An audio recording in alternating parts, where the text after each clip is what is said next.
नमस्कार दोस्तों, आप सबका स्वागत है योगा लाइफ में। मैं उजाला कटारिया, आपकी योगा टीचर। तो चलिए आज हम प्रैक्टिस करते हैं भ्रामरी प्राणायाम। ये पर्सनली मेरा फेवरेट प्राणायाम है और बहुत अच्छा लगता है मुझे इस प्राणायाम का अभ्यास करना, क्योंकि इसके फ़ायदे तो बहुत सारे हैं। जो इसको करने के बाद एक एक्सपीरियंस होता है ना, जो अनुभव होता है वो अलग होता है। तो अगर आप में से किसी ने भ्रामरी कभी नहीं किया है तो ज़रूर करिए, और इस प्राणायाम को अभ्यास करने के बाद जो एक्सपीरियंस होता है वो मेरे साथ शेयर ज़रूर करिएगा। तो भ्रामरी प्राणायाम, भ्रामरी जो एक शब्द है ये संस्कृत भाषा का है, ठीक है। एक्चुअली इसका मेन मतलब क्या होता है, जो भ्रामरी लिया कहाँ से गया है ना, ये भ्रामरी अर्थ, ये जो शब्द है क्यों ऐसा लिया गया, इसको प्राणायाम का नाम क्यों दिया गया। तो एक इंडियन ब्लैक बी होती है जिसे हमिंग बी भी बोल देते हैं। तो वो जो भंवरा, सिंपल भाषा में क्या बोलते हैं उसको, भंवरा। तो भंवरा जब एक साउंड निकालता है ना अपनी, तो उसके आसपास बहुत सारी वाइब्रेशंस, एक कंपन जो है वो उत्पन्न होती हैं, ठीक है, प्रोड्यूस होती हैं। तो उसी से ही इस प्राणायाम का नाम रखा गया, क्योंकि जब हम भ्रामरी करते हैं, हमिंग बी अगर इसको इंग्लिश में बोलना है, तो जब इसकी प्रैक्टिस की जाती है तो एक भंवरे जैसी गूंज ही निकलती है। और वो जब गूंज हम निकालने की कोशिश करते हैं तो उसको निकालते हुए काफ़ी तरंगे और वाइब्रेशंस जो हैं वो उत्पन्न होती हैं और वो हमें फील भी होती हैं, ठीक। तो ये तो हुआ एक साधारण सा इसका अर्थ। तो अब इस प्राणायाम को करना क्यों है, ठीक, वो बात कर लेते हैं। भ्रामरी प्राणायाम एक ऐसा प्राणायाम है जो हमारे गुस्से को कम करने में हमारी बहुत मदद कर सकता है, ठीक है। अगर आपको अपना गुस्सा शांत करना है तो भ्रामरी प्राणायाम अभी से स्टार्ट करना शुरू कर दीजिए। तो गुस्से के साथ साथ बहुत सारे और भाव होते हैं, नेगेटिव थॉट्स होते हैं, एक नेगेटिविटी होती है, एंजाइटी है, एग्जर्शन है, एनी काइंड ऑफ नेगेटिविटी है ना। उसके अलावा मन ना लगना, किसी काम पे ध्यान ना लगना, माइंड इधर उधर हर टाइम कुछ ना कुछ चलते रहना, विचारों का चलते रहना, और हर टाइम कहीं मन उदास रहना या कहीं खोए हुए रहना। तो ये सब जो चीज़ें हैं ना, जो इमोशनली हमारा बैलेंस नहीं होता है, वो भ्रामरी प्राणायाम करके हम उसका बैलेंस भी कर सकते हैं। ऐसा होता क्यों है, क्योंकि ये जो हमारी ग्लैंड्स होती हैं ना, ग्रंथियाँ होती हैं जो हमारे शरीर के अंदर, वो बहुत सारे हार्मोनल्स का सिक्रीशन करती हैं, है ना। अगर वो हार्मोन जो हैं या तो बहुत ज़्यादा बन रहे हैं तो भी गड़बड़ करेंगे, अगर कम बन रहे हैं तो भी गड़बड़ करेंगे। तो भ्रामरी प्राणायाम जो हम करते हैं वो हमारे मस्तिष्क पे प्रभाव डालता है। जो हमारे मस्तिष्क में ग्लैंड हैं उनका जो हार्मोन्स का सिक्रीशन होता है वो बैलेंस रहता है।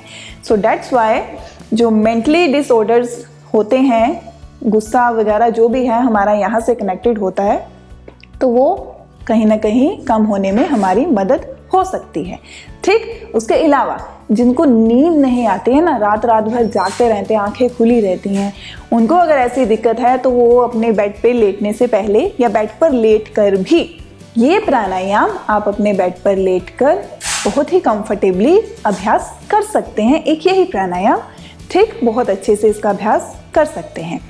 तो सोने से पहले इसका अभ्यास ज़रूर करिए, 5 बार करिए, 10 बार करिए, 20 बार करिए, ठीक। आप खुद देखेंगे कि धीरे धीरे दिन के जैसे जैसे समय बीतेगा आपको इसका प्रभाव खुद नज़र आएगा। या फिर बहुत ज़्यादा नींद आती है वो भी बैलेंस हो जाएगी, बिल्कुल नहीं आती है वो भी बैलेंस हो जाएगी। और ये प्राणायाम मैं बच्चों को ज़रूर बोलूँगी, अगर आपके घर में बच्चे हैं, छोटा है बड़ा है, ठीक, उनको प्राणायाम ये ज़रूर सिखाएं। ये प्राणायाम करने से याददाश्त, जो एक ध्यान लगाना अपनी पढ़ाई में, किसी भी चीज़ के प्रति, बच्चे अगर किसी एक्टिविटी में हैं, खेलते हैं, तो हर चीज़ में फोकस चाहिए। तो फोकस बढ़ाने के लिए ये प्राणायाम बहुत मदद करने वाला है। मन को शांत रखता है, ठीक है, फिजिकली भी इफ़ेक्ट डालता है। मन शांत होगा तो बॉडी भी कहीं ना कहीं स्टेबल रहती है। अगर इधर गड़बड़ हो जाती है ना तो पूरा शरीर गड़बड़ा जाता है। तो चलिए अब ज़्यादा बातें नहीं करेंगे, अब सीखेंगे कि करना कैसे है, ठीक। इसको करना, उससे पहले मैं थोड़ी सी चीज़ें बताऊंगी। कुछ लोग भ्रामरी करते करते अपने होंठ ना खोल लेते हैं, पर हमें भ्रामरी जब अभ्यास करना है ना, एक चीज़ का जो सबसे ज़्यादा ध्यान में रखने वाली बात यही है कि होंठों को बंद रखना है। होंठ आपस में जुड़े रहेंगे, ऊपर वाला नीचे वाला आपस में जुड़े रखने हैं। बट जो अंदर हमारा जबड़ा है, दांत है, उन्हें हमें ढीला रखना है। उन्हें ऐसे दबा के नहीं रखेंगे, अंदर से अपना जबड़ा जो वो ढीला रखना है। बस होंठों को बड़े प्यार से बंद रखना है। ठीक, सीधे बैठना है, लेट के भी करना है तो बिल्कुल सीधे बिस्तर पे अपनी पीठ को अच्छे से लगा के शरीर ढीला छोड़ के करना है। अदरवाइज कुर्सी पे बैठ के करो, मेरी तरह मैट पे बैठ के करो, किसी भी कंफर्टेबल पोज में बैठ जाएंगे। उसके बाद हम आंखें बंद करेंगे। अब मैं एक्सप्लेनेशन भी आंखें बंद करके दूंगी। तो भ्रामरी करने से पहले एक लंबा गहरा, बहुत ही प्यार से, प्रेम भाव से गहरा श्वास भरना है। ठीक, श्वास भर लिया, उसके बाद उसी श्वास को छोड़ते छोड़ते आपको म बोलना है, कुछ नहीं बोलना, और होंठों को बंद रख के एक बार देखिएगा।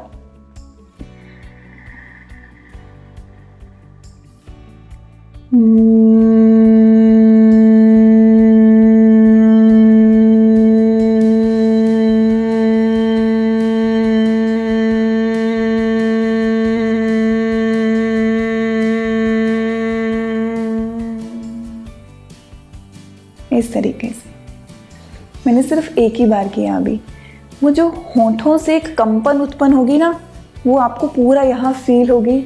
हो सकता है आपको पूरे फेस की मसल्स पे फील हो, आपको अपनी चीक्स पे फील हो, और वो जो तरंगे धीरे धीरे, वो जो साउंड यहाँ तक जाता है ना, वो एक अलग ही एक्सपीरियंस है। जैसे कि मैंने स्टार्टिंग में बोल दिया था, एक शांति देता है, पूरी शांति देता है मन को।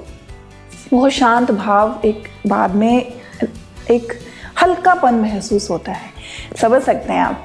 तो करके देखिए। अभी मैंने सिर्फ एक बार किया, 5 बार 10 बार ऐसे ही करना है।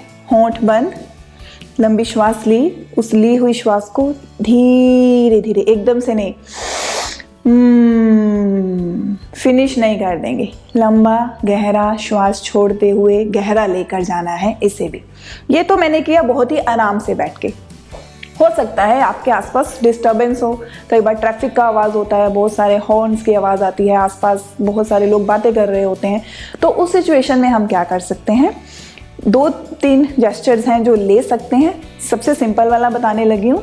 अंगूठे से कानों को बंद करना है, पर अंगूठे को कान के अंदर नहीं घुसाना।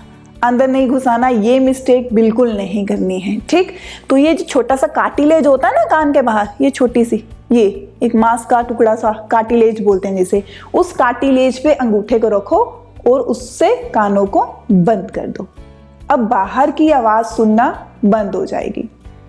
अब जो साउंड आप निकालोगे उसी साउंड को ध्यान से सुनो और उन तरंगों को, उन वाइब्रेशंस को फील करो। फिर और ज़्यादा ध्यान लगेगा और ज़्यादा इसका फ़ायदा मिलेगा और अच्छा लगेगा। एक बार ऐसे करते हैं।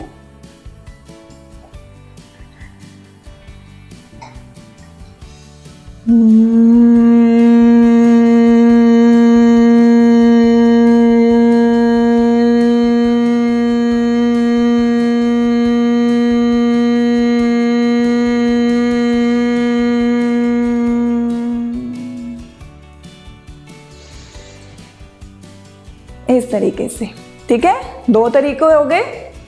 तीसरा तरीका जो बेसिकली बोला जाता है कि भ्रामरी करते वक्त ये मुद्रा लेनी चाहिए। कौन सी मुद्रा? षणमुखी मुद्रा। देखिए, जरूरी कुछ नहीं है, ऐसे करना जरूरी नहीं है, षणमुखी मुद्रा लेना जरूरी नहीं है। अपने वातावरण के अकॉर्डिंग, अपने इंटरेस्ट जैसा आपको अच्छा लगे वैसे आप करिए। तो षणमुखी, षण मतलब 6, मुख मतलब द्वार, 6 रास्तों को बंद करते हुए षणमुखी मुद्रा। 6 रास्ते, 2 आंखें, 2 कान, कितने हो गए? 4, 5वां नाक, 6ठा मुंह। मुंह तो ऑलरेडी भ्रामरी में बंद है, तो इन 4 को, इन 5 को कैसे करना है? 2 आंखें, 2 कान और नाक। तो अंगूठे से कान भी बंद हो गए, है ना। मुंह तो बंद है, तो आंखों पे पहली 2 उंगली इस तरह से रखेंगे, एक थोड़ी बिल्कुल आंख पे, एक थोड़ी सी नाक के साथ टच करते हुए, ये, ठीक है। देखो, जब ये लेना है ना तो बहुत जोर से दबाना नहीं है, दबाव नहीं आना चाहिए किसी भी तरह का, ठीक है। तो ये अंगूठे से कान उसी तरह कार्टिलेज पे रखते हुए, ठीक, एडजस्ट करेंगे थोड़ा सा। और जो तीसरी उंगली है वो नाक के बिल्कुल पास यहाँ पे, और जो चौथी है वो ठोडी के ऊपर, ये मुद्रा। तो पहली 2 उंगली है उसे आप जोड़ भी सकते हो, ठीक है, ऑलरेडी वो नाक के साथ टच हो जाती है, तो थोड़ा सा डिस्टेंस भी ले सकते हो। तो लंबा गहरा श्वास लेना,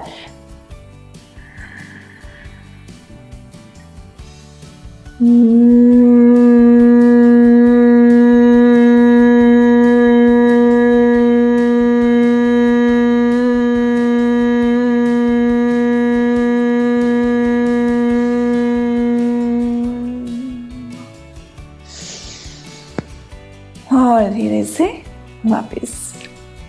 देखो मैंने सिर्फ एक ही बार किया, ठीक, आप लगातार 5 बार तो कम से कम करना ही करना है। तो इस प्राणायाम को ज़रूर कीजिए। अगर बैठ के कर रहे हो तो इसको करने के बाद थोड़ी देर शवासन में ज़रूर लेट जाइए, आंखें बंद रखते हुए, और जो गूंज आप निकालते हो ना, उस गूंज को अपने भीतर अपने कानों में गूंजता हुआ महसूस करें 2 से 3 मिनट के लिए, आंखें बंद, बाद में, ठीक है। ये आपको पूरे दिन भर की थकावट को भी दूर कर देगा, मेंटली फिजिकली दोनों तरह की थकावट दूर हो जाएगी। तो इस प्राणायाम को ज़रूर करें और अपना एक्सपीरियंस मेरे साथ शेयर ज़रूर कीजिएगा, ठीक है जी। तो इसी तरह आप मेरे चैनल के साथ अपना प्यार बनाए रखें, और वीडियोस देखनी है तो बेल आइकन ज़रूर दबाइएगा अगर नहीं दबाया है, ताकि नोटिफिकेशन ज़रूर मिल जाए। अगर चैनल सब्सक्राइब नहीं किया है तो प्लीज़ आज करके जाइएगा। तो इसी तरह योगा लाइफ के साथ जुड़े रहें फेसबुक, इंस्टाग्राम और यूट्यूब पर। आपका धन्यवाद।